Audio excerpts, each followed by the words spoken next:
The Happy Prince. High above the city, on a tall column, stood the statue of the Happy Prince. He was gilded all over with thin leaves of fine gold.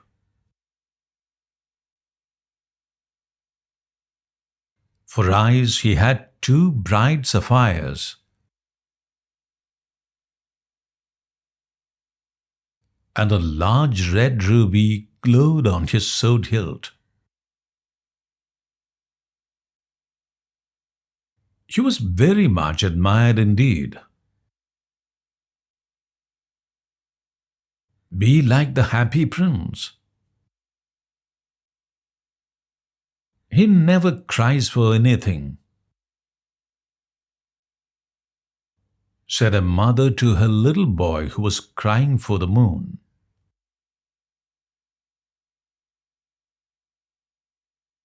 I am glad there is someone in the world who is quite happy, muttered a disappointed man. The little swallow. One night, there flew over the city a little swallow.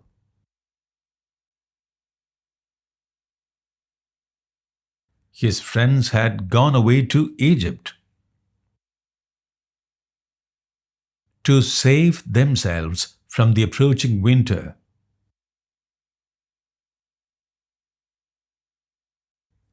Where shall I stay?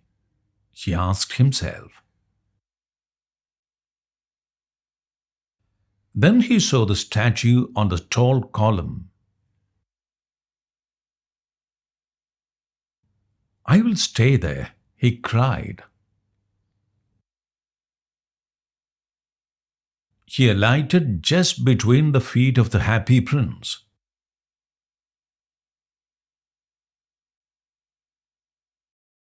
I have a golden bedroom, she said.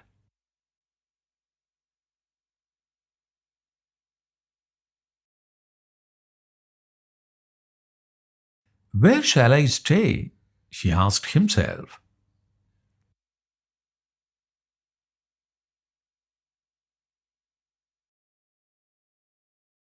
Then he saw the statue on the tall column.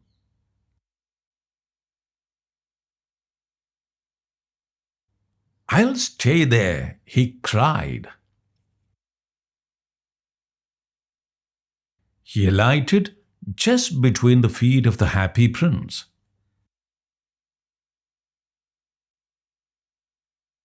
I have a golden bedroom, he said. When he put his head under his wing, a large drop of water fell on him. What a curious thing, he cried. There is not a single cloud in the sky. The stars are quite clear and bright. And yet it is raining. Then another drop fell. I must look for another place, he said, and was about to fly away. But before he had opened his wings, a third drop fell. And he looked up and saw,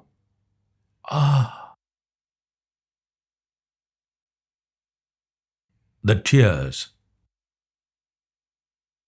The eyes of the Happy Prince were filled with tears. And tears were running down his golden cheeks.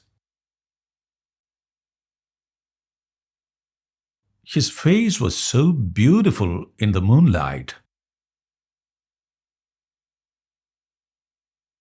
that the little swallow was filled with pity.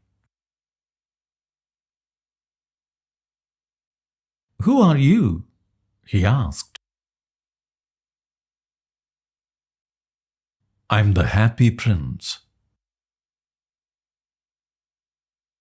"Why are you weeping then?" asked the swallow.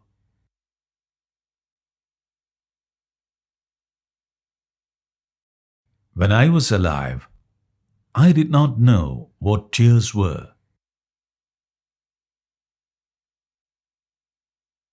I lived in the palace. Sorrow was not allowed to enter there. Everything about me was so beautiful. My courtiers called me the happy prince. And happy indeed I was, if pleasure be happiness.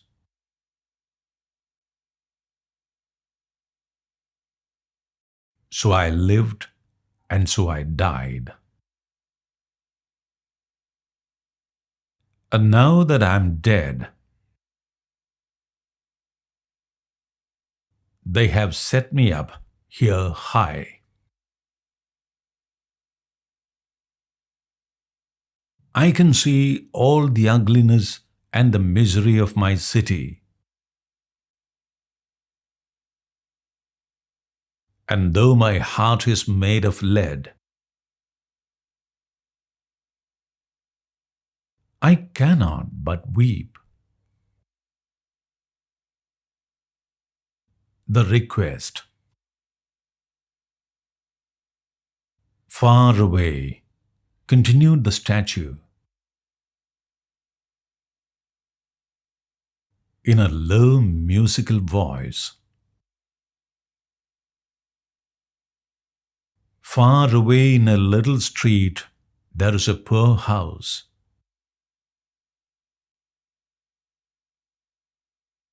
One of the windows is open, and through it I can see a woman seated at a table.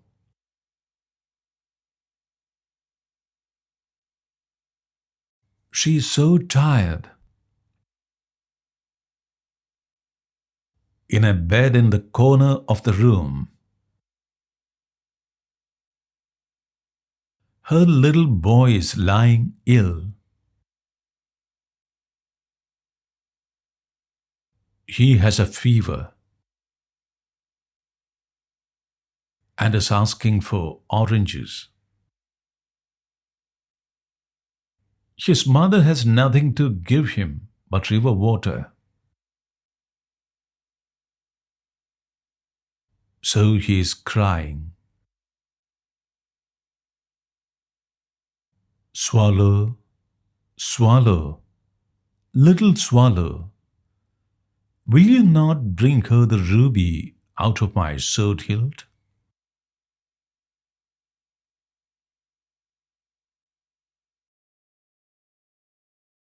I'm waited for in Egypt, said the swallow. My friends are flying up and down the Nile. Swallow, swallow, little swallow, said the prince. Will you not stay with me for one night and be my messenger?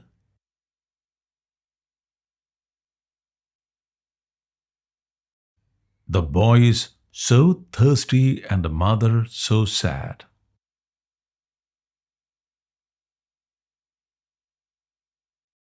I don't think I like boys, answered the swallow. Last summer, when I was staying on the riverside, there were two rude boys who always threw stones at me.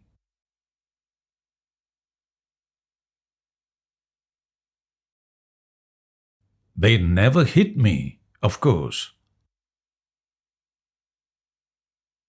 We swallows fly far too well for that.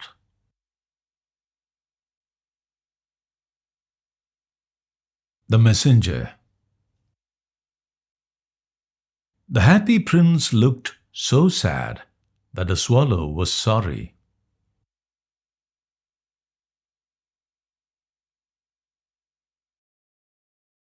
It is very cold here, she said. But I will stay with you for one night. And be your messenger.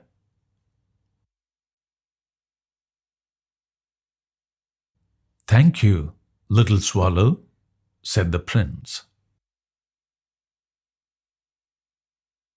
So the swallow picked out the ruby from the prince's sword.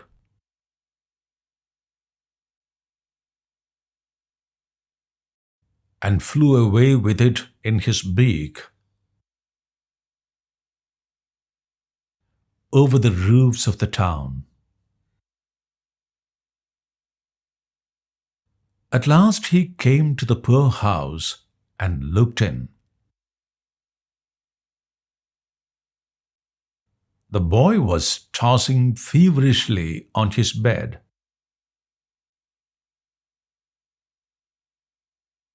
And the mother had fallen asleep.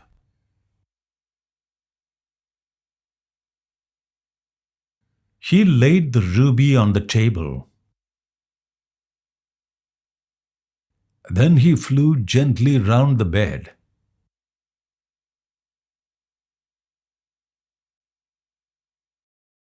Fanning the boy's forehead with his wings.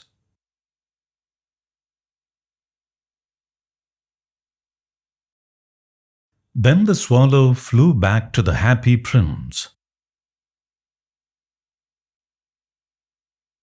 and told him what he had done. I feel quite warm now, although it is so cold. That is because you have done a good deed, said the prince.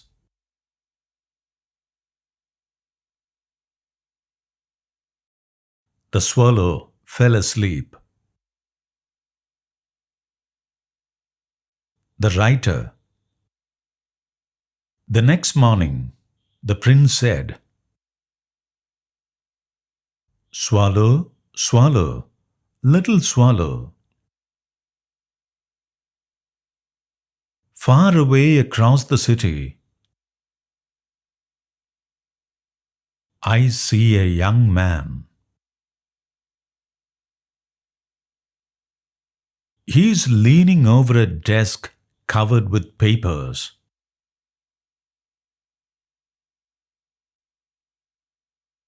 His hair is brown and crisp,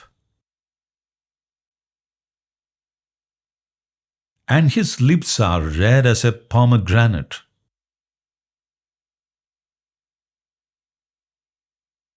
He is trying to finish a play. Hunger has made him faint.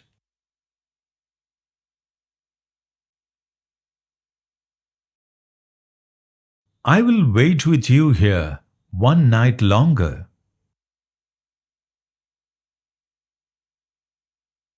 Said the swallow.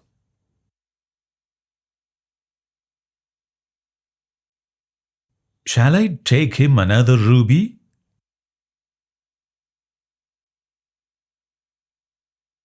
Alas, I have no ruby now, said the prince.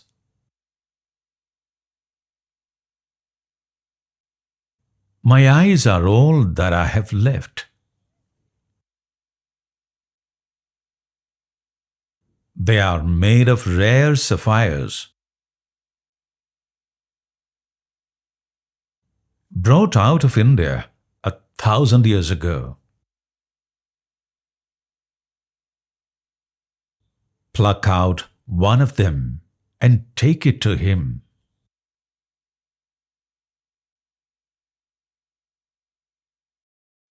"Dear Prince," said the swallow,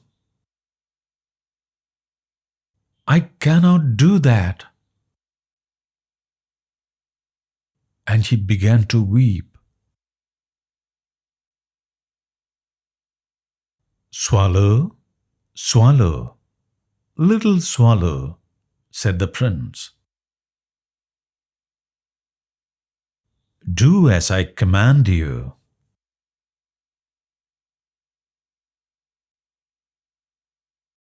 So the swallow plucked out the prince's eye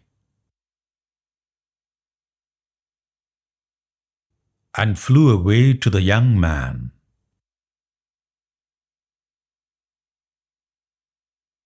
The young man did not hear.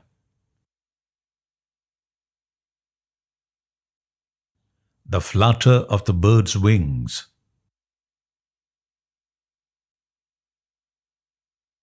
When he looked up, he found the beautiful Sapphire.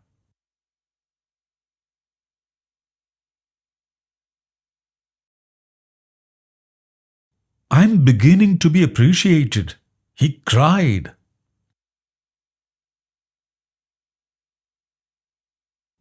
"This is from some great admirer.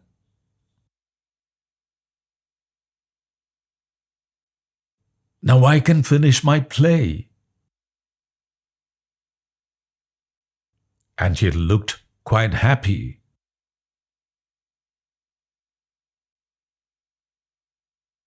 The little girl.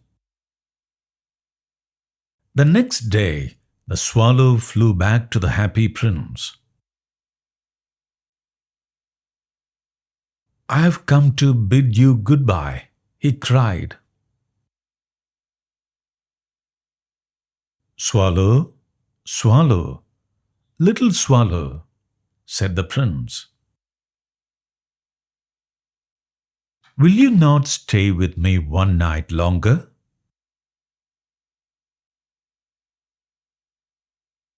"It is winter," answered the swallow, "and the chill snow will soon be here." "Dear prince, I must leave you, but I will never forget you." "In the square below," said the prince, "there stands a little match girl. She has let her matches fall in the gutter,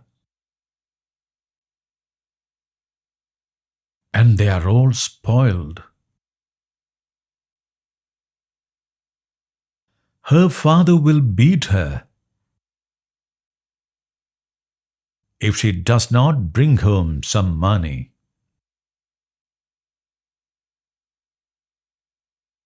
She has no shoes, no stockings, and no sweater.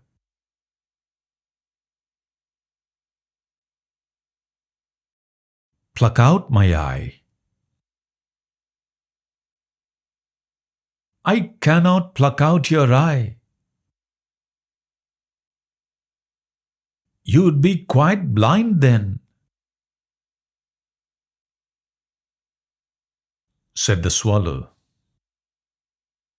"Swallow, swallow, little swallow," said the prince, "do as I command you."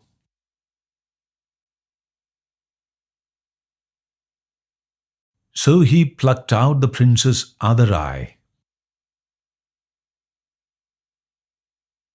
and darted down with it. He saw the girl. He slipped the jewel into the palm of her hand. "What a lovely bit of glass!" cried the little girl, and she ran home laughing.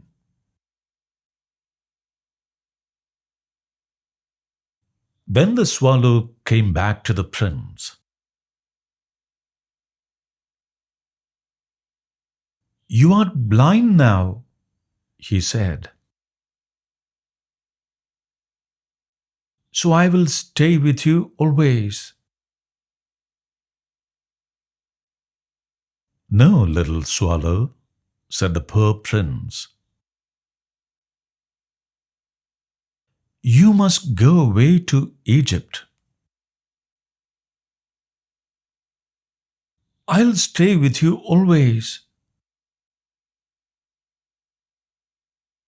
said the swallow, and he slept at the prince's feet.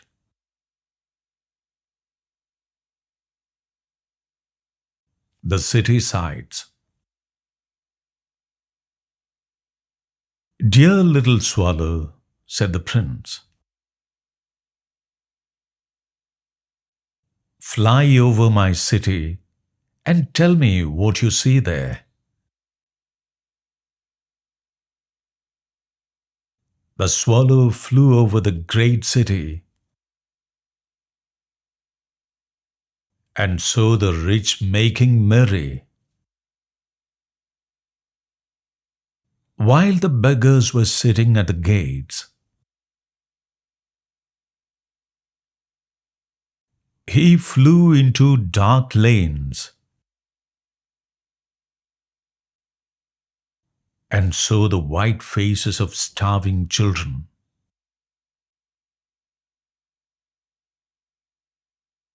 Then he flew back and told the prince what he had seen.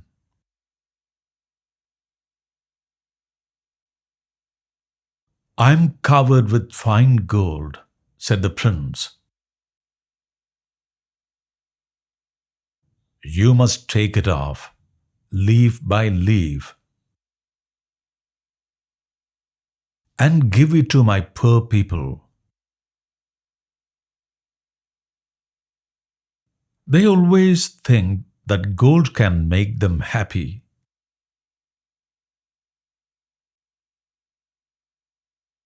Leaf after leaf of the fine gold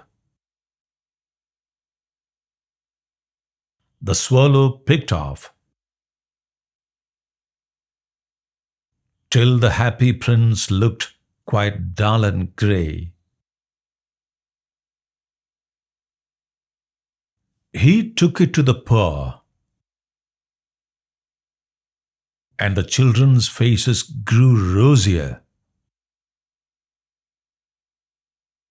and they laughed and played games in the street.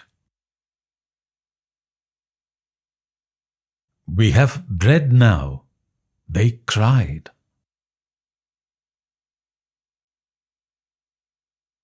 The sacrifice. Then the snow came.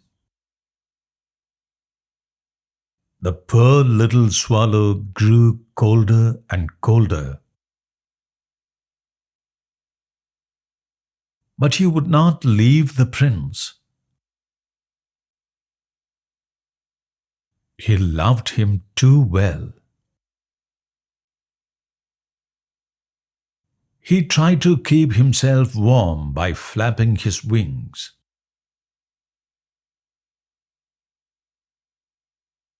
But at last he knew that he was going to die. He had just strength to fly up to the prince's shoulder once more.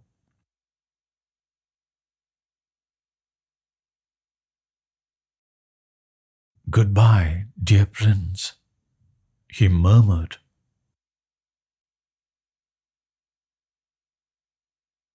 "I'm glad that you are going to Egypt at last, little swallow," said the prince.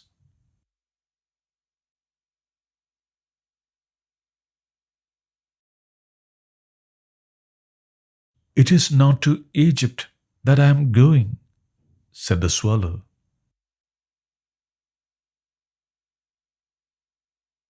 He fell down dead at his feet.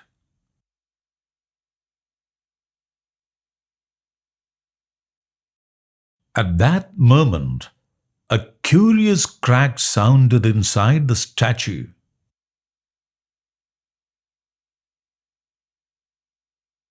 As if something had broken. The leaden heart had snapped right in two.